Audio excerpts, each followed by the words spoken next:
ನಮಸ್ಕಾರ ವೀಕ್ಷಕರೇ, ನಾನು ನಿಮ್ಮ ಸಿಕ್ಸರ್ ಸಿದ್ದು. ಭ್ರಷ್ಟಾಚಾರ ತಡೆಗಟ್ಟಲು ಜಾರಿಗೊಳಿಸಬೇಕಾದ ಕಾಯ್ದೆಗಳು. ಮೊಟ್ಟ ಮೊದಲನೆಯದಾಗಿ ಸ್ವಯಂ ಘೋಷಣೆ ಆಸ್ತಿಯ ಕಾಯ್ದೆ. ಎರಡನೆಯದಾಗಿ ಆಸ್ತಿಯ ಪ್ರಿಪೇಯ್ಡ್ ಕಾಯ್ದೆ. ಮೂರನೆಯದಾಗಿ ಆಸ್ತಿಯ ಮಿತಿ ಕಾಯ್ದೆಯನ್ನು ಜಾರಿಗೊಳಿಸುವುದಾಗಿದೆ. ನಾಲ್ಕನೆಯದಾಗಿ ರಾಜಕೀಯದವರ ಸ್ವಂತ ಮತ್ತು ದತ್ತು ಮಕ್ಕಳಿಗೆ ಆಸ್ತಿಯಲ್ಲಿ ಹಕ್ಕಿಲ್ಲವೆಂಬ ಪದ್ಧತಿಯನ್ನು ಜಾರಿಗೆ ತರುವುದಾಗಿದೆ. ಐದನೆಯದಾಗಿ ರಾಜಕೀಯದವರು ಸರ್ಕಾರಿ ಶಿಕ್ಷಣದಲ್ಲಿ ಮಾದರಿಯಾಗಿರುವುದು ಕಡ್ಡಾಯವೆಂಬ ಕಾಯ್ದೆಯನ್ನು ಜಾರಿಗೆ ತರುವುದು. ಆರನೆಯದಾಗಿ ರಾಜಕೀಯದವರು ಸರ್ಕಾರಿ ವೈದ್ಯಕೀಯ ಚಿಕಿತ್ಸೆಯಲ್ಲಿ ಮಾದರಿಯಾಗಿರುವುದು ಕಡ್ಡಾಯವೆಂಬ ಕಾಯ್ದೆಯನ್ನು ಜಾರಿಗೆ ತರುವುದು.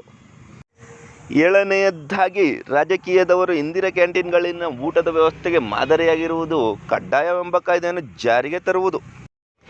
ಎಂಟನೆಯದಾಗಿ ರಾಜಕೀಯದವರಿಗೆ ಸರ್ಕಾರಿ ಬಸ್ಗಳಲ್ಲಿ ಉಚಿತ ಪ್ರಯಾಣ ವ್ಯವಸ್ಥೆಯನ್ನು ಕಲ್ಪಿಸುವುದು.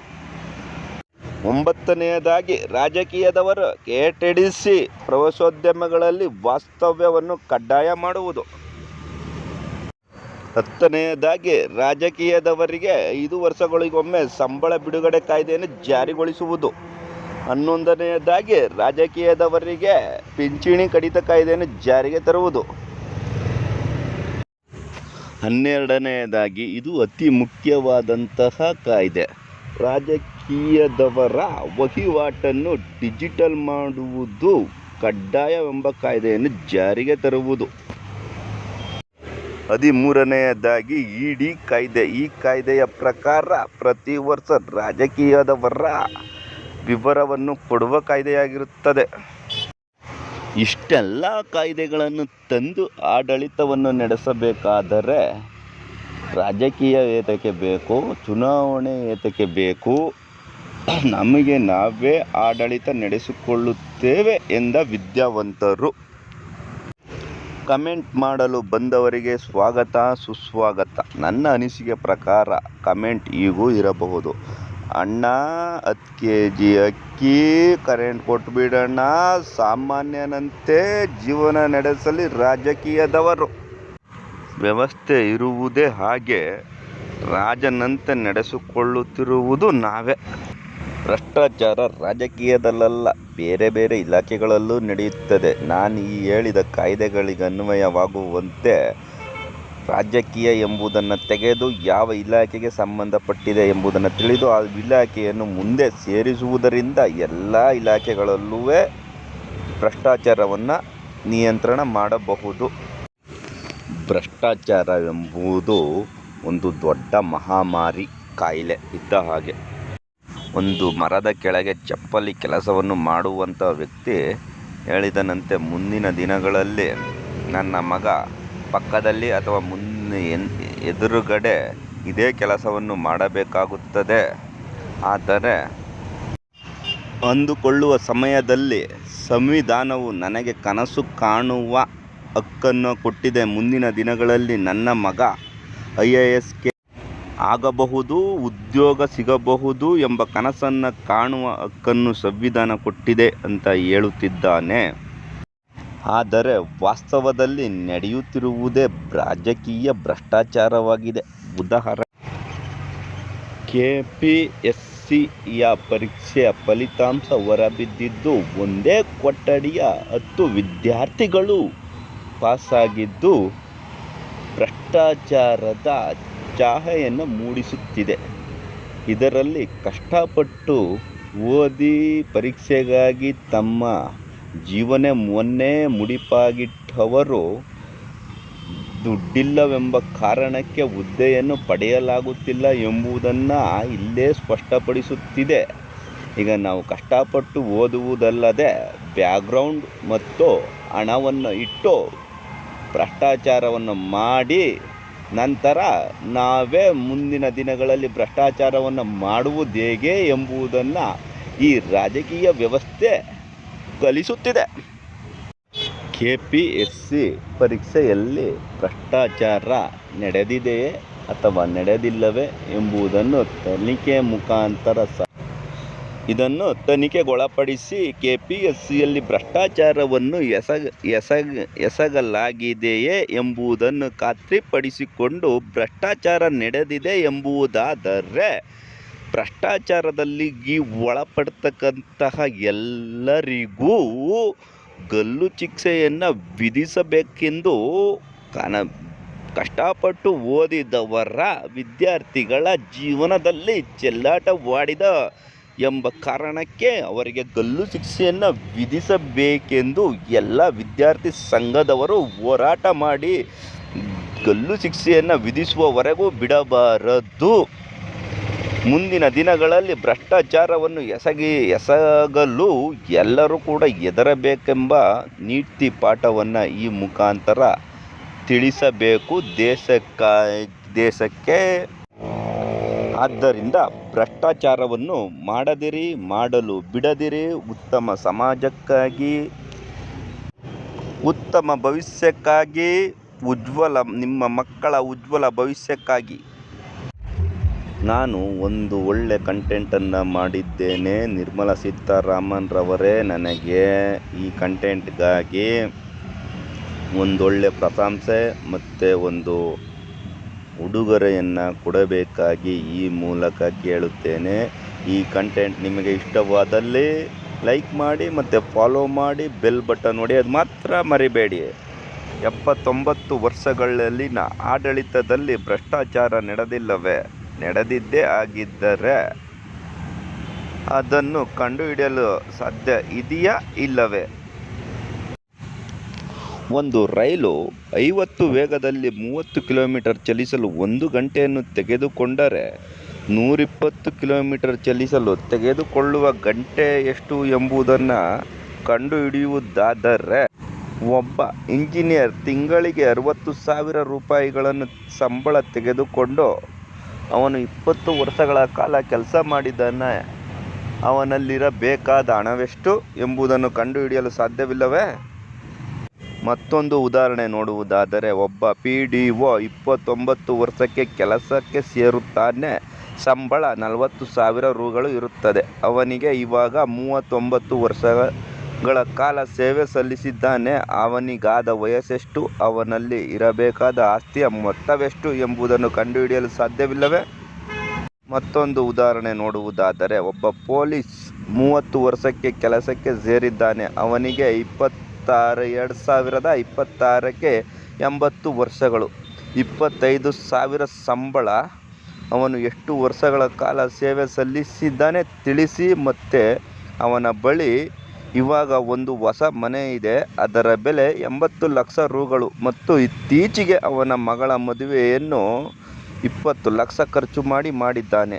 ಹಾಗಾದರೆ ಅವನಲ್ಲಿ ಉಳಿಯಬೇಕಾದಂತಹ ಆಸ್ತಿಯ ಮೊತ್ತವೆಷ್ಟು ಎಂಬುದನ್ನು ಕ್ಯಾಲ್ಕುಲೇಟ್ ಮಾಡಲು ಸಾಧ್ಯ ಇದೆಯಾ ಇಲ್ವಾ ಎಂಬುದನ್ನು ತಿಳಿಸಿ. ಪ್ರಜೆಗಳ ಪ್ರಣಾಳಿಕೆ ಹೀಗಿರುತ್ತದೆ.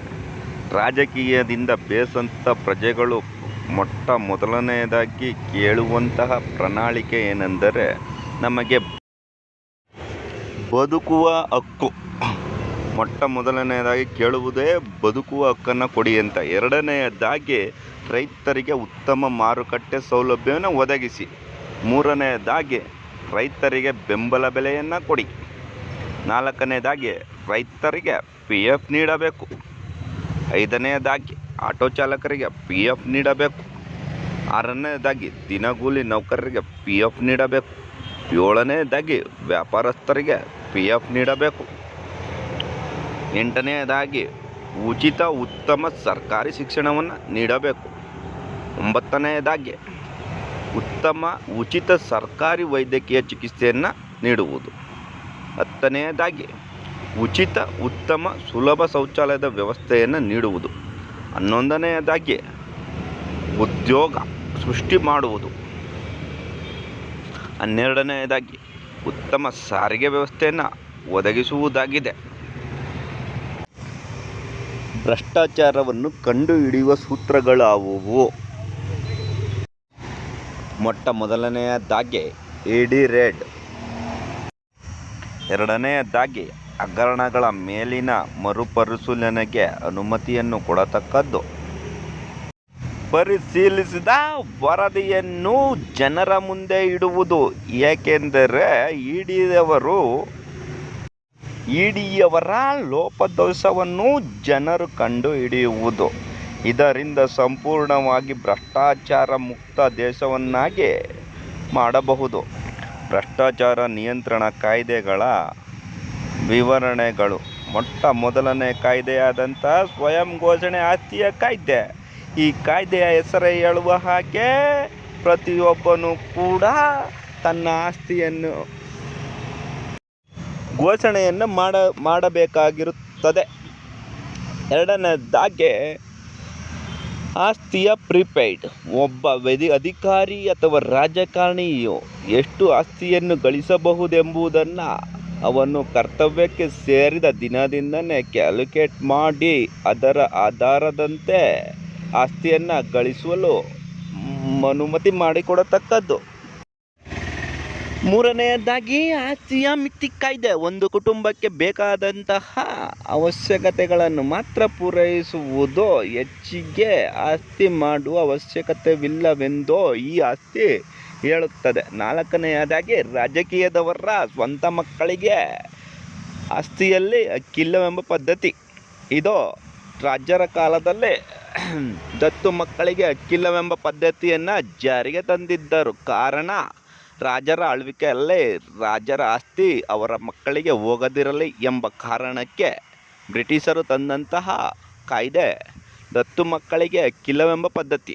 ಆದರೆ ಈಗಿನ ಭ್ರಷ್ಟಾಚಾರದ ಕಾಲದಲ್ಲಿ ನಾವು ಜಾರಿಗೆ ತರಬೇಕಾಗಿರುವ ಕಾಯ್ದೆ ರಾಜಕೀಯದವರ ಮಕ್ಕಳಿಗೆ, ಅದರಲ್ಲೂ ಸ್ವಂತ ಮಕ್ಕಳಿಗೆ ಹಕ್ಕಿಲ್ಲವೆಂಬ ಪದ್ಧತಿಯನ್ನು ಜಾರಿಗೆ ತರುವುದರಿಂದ ಆಸ್ತಿ ಅವರ ಮಕ್ಕಳ ಪಾಲಾಗುವುದನ್ನು ತಪ್ಪಿಸಿ ಸರ್ಕಾರದ ಆಸ್ತಿಯನ್ನು ಸರ್ಕಾರಕ್ಕೆ ಮರಳಿ ತರುವ ಕಾಯ್ದೆಯಾಗಿರುತ್ತದೆ. ಇದರಲ್ಲಿ ಮತ್ತೊಂದು ಸಮಸ್ಯೆ ಎದುರಾಗಬಹುದು.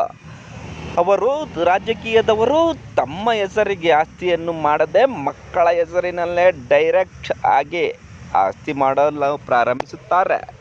ಆದ್ದರಿಂದ ಮಕ್ಕಳ ಭವಿಷ್ಯದಲ್ಲಿ ಏನು ದುಡಿಯಬಹುದೆಂಬ ಮತ್ತು ಯಾವ ಕೆಲಸದಲ್ಲಿದ್ದಾರೆಂಬ ಮಾಹಿತಿಯನ್ನು ಪಡೆದು ಆಸ್ತಿಯ ಮಿತಿ ಕಾಯ್ದೆಗೊಂದುವಂತೆ ಕಾಯ್ದೆಯನ್ನು ರಚಿಸುವುದು. ಐದನೆಯದಾಗಿ ರಾಜಕೀಯದವರು ಸರ್ಕಾರಿ ಶಿಕ್ಷಣದಲ್ಲಿ ಮಾದರಿಯಾಗಿರುವುದು ಕಡ್ಡಾಯವೆಂಬ ಕಾಯ್ದೆ. ಈ ಕಾಯ್ದೆಯ ಪ್ರಕಾರ ರಾಜಕೀಯದವರ ಮೊಮ್ಮಕ್ಕಳು, ಮಕ್ಕಳುಗಳೆಲ್ಲ ಕಡ್ಡಾಯವಾಗಿ ಸರ್ಕಾರಿ ಶಾಲೆಯಲ್ಲೇ ದಾಖಲಾತಿಯನ್ನು ಪಡೆಯುವುದು. ಇದರಿಂದ ಸಾಮಾನ್ಯ ಜನರಿಗೆ ಮಾದರಿಯಂತೆ ತೋರುತ್ತದೆ. ಆದ್ದರಿಂದ ಮಾದರಿಯಾಗಿರುವುದು ಎಂಬುದನ್ನು ಈ ಕಾಯ್ದೆಯಲ್ಲಿ ಉಲ್ಲೇಖಿಸಲಾಗಿದೆ. ಈ ಕಾಯ್ದೆಯನ್ನು ಜಾರಿಗೆ ತರುವುದರಿಂದ ಸರ್ಕಾರಿ ಶಾಲೆಗಳನ್ನು ಉಳಿಸಬಹುದು. ಮುಂದಿನ ದಿನಗಳಲ್ಲಿ ಈ ಕಾಯ್ದೆಯನ್ನು ವಿಸ್ತಾರಗೊಳಿಸಬಹುದಾಗಿದೆ ಬೇರೆ ಬೇರೆ ಇಲಾಖೆಗಳಿಗೆ.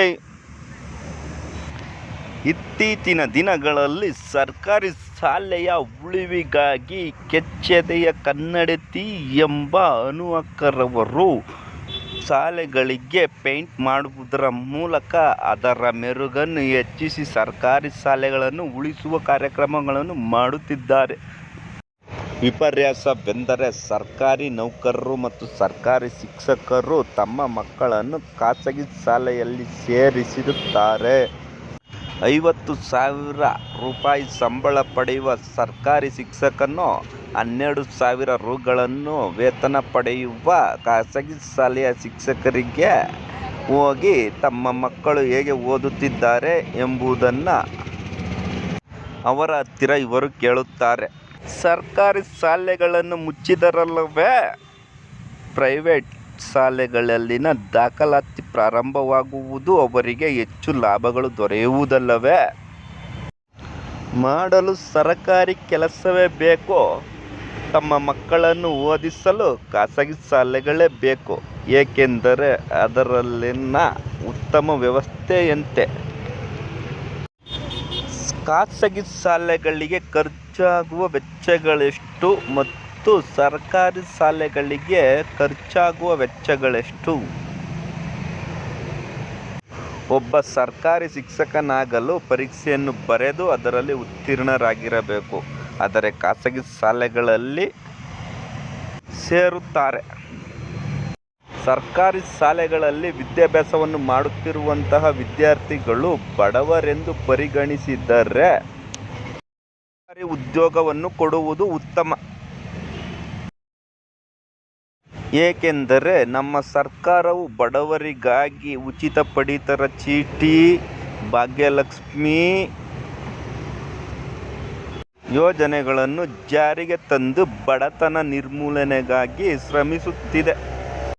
ಬಹಳ ದುಡ್ಡು ಕೂಡ ಖರ್ಚು ಮಾಡಲಾಗುತ್ತಿದೆ. ಸರ್ಕಾರಿ ಶಾಲೆಗಳಲ್ಲಿನ ವಿದ್ಯಾರ್ಥಿಗಳಿಗೆ ಉದ್ಯೋಗ ನೀಡುವುದರಿಂದ ಬಡತನ ನಿರ್ಮೂಲನೆ ಮಾಡಬಹುದು. ಸರ್ಕಾರದ ದುಂದುವೆಚ್ಚವನ್ನು ಕೂಡ ಕಡಿಮೆ ಮಾಡಬಹುದು. ಇದರರ್ಥ ಸರ್ಕಾರಿ ಶಾಲೆಯಲ್ಲಿ ಓದಿದವರಿಗೆ ಮಾತ್ರ ಸರ್ಕಾರಿ ಕೆಲಸವೆಂಬ ನೀತಿಯನ್ನು ಜಾರಿಗೆ ತರುವುದು. ಇದು ಅದರರ್ಥವಲ್ಲ.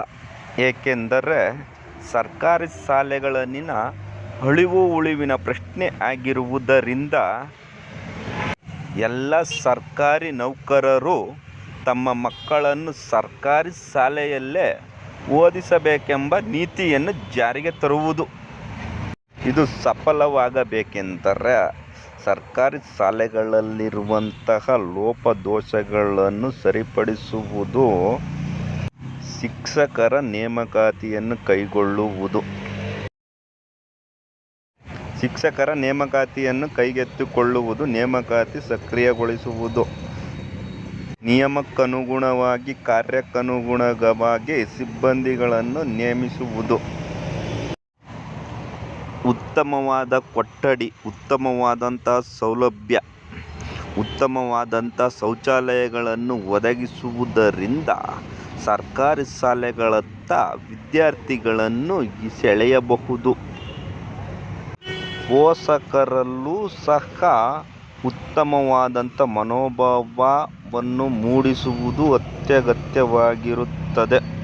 ನಾವು ಎಂತಹ ಪರಿಸ್ಥಿತಿಯಲ್ಲಿ ಬದುಕುತ್ತಿದ್ದೇವೆ ಎಂದರೆ ಸರ್ಕಾರಿ ಶಾಲೆಗಳಲ್ಲಿನ ಶಿಕ್ಷಕರಾಗಲು ಪರೀಕ್ಷೆಯನ್ನು ಬರೆದು ಅದರಲ್ಲಿ ತೇರ್ಗಡೆಯಾಗಬೇಕು. ತೇರ್ಗಡೆ ಆಗದವರು ಅನರ್ಹರು. ಸಜ್ಜನರ ಸಂಘ ಸಜ್ಜೇನು ಸವಿದಂತೆ, ಹೆಜ್ಜನರ ಸಂಘ ಹೆಜ್ಜೇನು ಸವಿದಂತೆ ಎಂಬ ಅರ್ಥದಂತೆ ಈ ಅರ್ಥವನ್ನು ಮಾಡಿಕೊಳ್ಳಬಹುದು. ಮಾಡಲು ಸರ್ಕಾರಿ ಕೆಲಸವೇ ಬೇಕು, ಆದರೆ ಸರ್ಕಾರಿ ಶಾಲೆಯ ಶಿಕ್ಷಣ ಬೇಡ. ಎಲ್ಲರಿಗೂ ಇದೇ ಮನೋಭಾವ ಬಂದರೆ ಸರ್ಕಾರಿ ಶಿಕ್ಷಣದಲ್ಲಿ ಶಿಕ್ಷಕರ ನೇಮಕಾತಿ ಇರುವುದಿಲ್ಲ, ಮಕ್ಕಳು ಕೂಡ ಇರುವುದಿಲ್ಲ. ಎಲ್ಲರೂ ಕೂಡ ಖಾಸಗಿನವರ ಪಾಲಾಗುತ್ತಾರೆ. ಖಾಸಗಿ ಶಿಕ್ಷಣದ ಒಲವು ಖಾಸಗಿ ಶಿಕ್ಷಕರ ವೇತನದ ಮೇಲೆ ಏಕೆ ಇಲ್ಲ? ಇದರರ್ಥ ಸರ್ಕಾರಿ ಶಾಲೆಗಳಲ್ಲಿನ ಶಿಕ್ಷಕರು ಸಂಬಳಕ್ಕಾಗಿಯೇ ಬರುತ್ತಾರಾ ಅಥವಾ ಮಕ್ಕಳ ಭವಿಷ್ಯಕ್ಕಾಗಿ ಬರುತ್ತಾರಾ ಎಂಬುದೇ ದೊಡ್ಡ ಪ್ರಶ್ನೆಯಾಗಿ ಉಳಿದಿದೆ.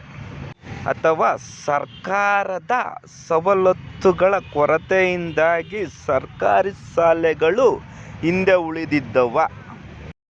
ಎಲ್ಲವನ್ನು ಸರಿಪಡಿಸಿಕೊಂಡು ಸರ್ಕಾರಿ ಶಾಲೆಗಳಲ್ಲಿ ಉತ್ತಮ ಉಚಿತ ಶಿಕ್ಷಣವನ್ನು ಅಭಿವೃದ್ಧಿಪಡಿಸುವುದಕ್ಕೆ ಎಲ್ಲ ಸರ್ಕಾರಿ ನೌಕರರು ತಮ್ಮ ಮಕ್ಕಳನ್ನು ಸರ್ಕಾರಿ ಶಾಲೆಗಳಲ್ಲಿಯೇ ಓದಿಸಬೇಕೆಂಬ ಕಾನೂನು ಜಾರಿಗೆ ತಂದರೆ ಮಾತ್ರ ಸರ್ಕಾರಿ ಶಾಲೆಗಳು ಉಳಿಯುತ್ತವೆ. ಅಲ್ಲದೆ ಸರ್ಕಾರಿ ಶಾಲೆಯನ್ನು ಉತ್ತಮ ರೀತಿಯಲ್ಲಿ ಬೆಳವಣಿಗೆ ಮತ್ತು ಅಭಿವೃದ್ಧಿಯನ್ನು ಪಡಿಸಲು ಸಾಧ್ಯವಾಗುತ್ತದೆ. ಹಿಂದೆ ನಿರ್ಧಾರ ಮಾಡಿ ಇದಕ್ಕೆ ಒಂದು ರೀತಿಯಾದಂತಹ ಪರಿಹಾರವನ್ನು ಕಂಡುಕೊಳ್ಳಬೇಕಾಗಿದೆ. ಸಂಸ್ಥೆಯು ಸರ್ಕಾರದ್ದಾಗಿರಲಿ, ವ್ಯವಸ್ಥೆಯು ಖಾಸಗಿಯದ್ದಾಗಿರಲಿ, ಇದರರ್ಥ ಸಂಸ್ಥೆಯು ಸರ್ಕಾರಿಯ ಒಡೆತನದಲ್ಲೇ ಇರುತ್ತದೆ, ಅದರಲ್ಲಿ ನಡೆಯುವಂತಹ ಚಟುವಟಿಕೆಗಳು ಖಾಸಗಿಯದ್ದಾಗಿರುತ್ತದೆ. ಉದಾಹರಣೆಗೆ ವೇತನ. ಸರ್ಕಾರಿ ಸಂಸ್ಥೆಗಳಲ್ಲಿ 50,000 ರುಗಳಿದ್ದರೆ ಖಾಸಗಿ ಒಡೆತನದಲ್ಲಿ ಒಳಪಟ್ಟಿರುವಂತಹ ಶಾಲೆಗಳಲ್ಲಿ 12,000 ರುಗಳು ಮಾತ್ರ ಇರುತ್ತದೆ. ಹಾಗಾದರೆ ಸರ್ಕಾರಿ ಶಾಲೆಗಳಲ್ಲಿನ ಶಿಕ್ಷಕರಿಗೆ 12,000 ರುಗಳು ಮಾತ್ರ ಪಾವತಿಸಬೇಕಾಗುತ್ತದೆ.